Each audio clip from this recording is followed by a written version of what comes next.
Pemirsa, hoax tiada henti beredar di tanah air. Herannya masih banyak saja masyarakat yang percaya tanpa melakukan pengecekan terlebih dahulu. Kita pastikan bersama mana informasi yang fakta dan mana informasi yang palsu alias hoax bersama rekan dari Salampesi dalam segmen Fact Check dari Newsroom Metro TV. Dari silakan pemaparannya. Ya, Marvin dan juga pemirsa, kurang lebih sudah 3 bulan corona ini mewabah secara internasional dan ternyata banyak informasi yang beredar juga tidak 100%. Oleh sebab itu kita harus melakukan pengecekan mana informasi yang benar atau hoax dan mana informasi yang fakta. Kita lihat beberapa di antaranya pemirsa.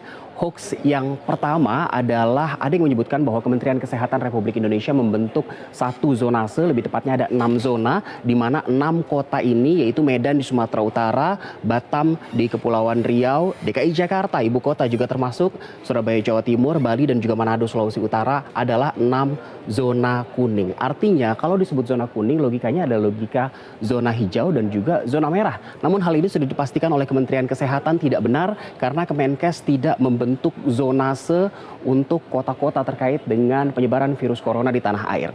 Kita lihat hoax berikutnya yang ternyata tidak bisa dipertanggungjawabkan. Beberapa hari ini beredar di media sosial video berdurasi kurang lebih 1 menit.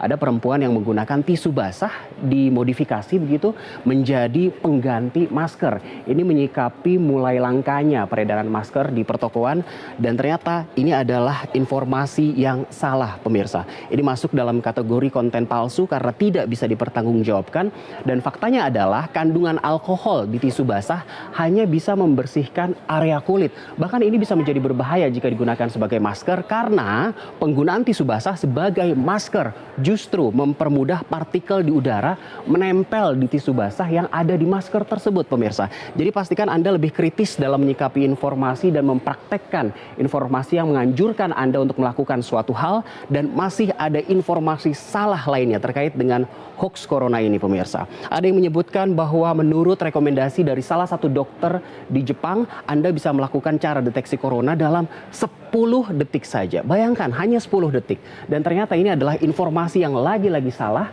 masuk dalam kategori konten palsu dan banyak orang Indonesia yang percaya. Karena nyatanya sesuai dengan rujukan dari WHO dan dipraktekkan juga di Indonesia bahwa Indonesia untuk menentukan satu kasus positif corona menggunakan PCR, polymerase chain reaction, dan ini membutuhkan waktu sampai berjam-jam, lebih tepatnya sampai 12 jam penelitian. Pastikan Anda berpikir dengan lebih cerdas dan kritis dan 3 ini bukan yang terakhir karena ternyata ada yang lebih parah, ada yang membuat informasi palsu bahwa jemaah umroh kita yang akan beribadah ke Tanah Suci dipulangkan. Beredar di akun Facebook Ray Chandra beberapa hari lalu di awal bulan Maret 2020 yang menyebutkan bahwa ada 280 jemaah umroh Indonesia, lebih tepatnya dari Makassar, Sulawesi Selatan dan Palembang, Sumatera Selatan yang berangkat ke Arab Saudi namun dipulangkan. Karena dari 280 jemaah umroh itu, di dalam pesawat ada 18 jemaah yang dinyatakan positif terinfeksi virus corona. Disebutkan sekarang mereka semua satu pesawat tidak diizinkan masuk Saudi, harus dibawa pulang ke Indonesia. Ini adalah hoax, kita lihat faktanya. Informasi ini sudah dikonfirmasi oleh Kementerian Agama dan juga Konjen Republik Indonesia di Jeddah Arab Saudi bahwa sejauh ini tidak ada pemulangan jemaah umroh Indonesia kembali ke tanah air. Dan ini masuk dalam kategori informasi false context karena di video yang beredar betul ada kejadian seperti itu, namun konteks atau caption dari cuitan di Facebook tersebut salah alias palsu pemirsa. Kita lihat lagi daftar-daftar dari sejumlah mitos atau hoax yang beredar di kalangan masyarakat kita terkait dengan corona ini. Yang pertama ada yang menyebut bahwa virus corona bisa menular melalui buah impor. Dan kenyataannya adalah tidak. Menular melalui pandangan mata, tentu tidak semudah itu. Yang ketiga, menular melalui sinyal telepon. Apalagi yang ini pemirsa, harus lebih kritis. Ya tidaklah. Lalu ada juga yang menyebutkan bahwa alkohol bisa menyembuhkan infeksi corona. Lebih tepatnya dibilang bahwa kalau minum alkohol bisa sembuh dari infeksi corona. Tidak pemirsa, jangan mengada-ngada. Yang terakhir, ada juga yang menyebutkan bahwa virus COVID-19 ini tersebar akibat kebocoran laboratorium di Wuhan. Ternyata tidak terkonfirmasi. Ini tadi mitos-mitos dan informasi hoax seputar corona. Kita lihat beberapa fakta yang ternyata benar pemirsa. Yang pertama, pada suhu terbuka atau udara terbuka, virus dapat mati dengan alkohol. Yes, virus dalam skala umum atau dalam konteks umum bisa mati dengan alkohol. Yang kedua, menular antar manusia. Betul, tapi melalui kontak langsung atau droplets, tetesan, liur, batuk, bersin. Sehingga Anda harus menjaga etika bersin dengan menutup mulut pada saat bersin. Yang berikutnya, bisa menginfeksi semua umur. Yes, karena di Tiongkok sudah ada bayi yang baru berusia hitungan hari ternyata positif corona. Berikutnya, daya tahan tubuh yang baik bisa mencegah infeksi corona. Sangat betul, dan hal ini juga sudah ditegaskan oleh pemerintah kita berkali-kali bahwa daya tahan tubuh atau imun yang baik bisa mencegah kita dari corona.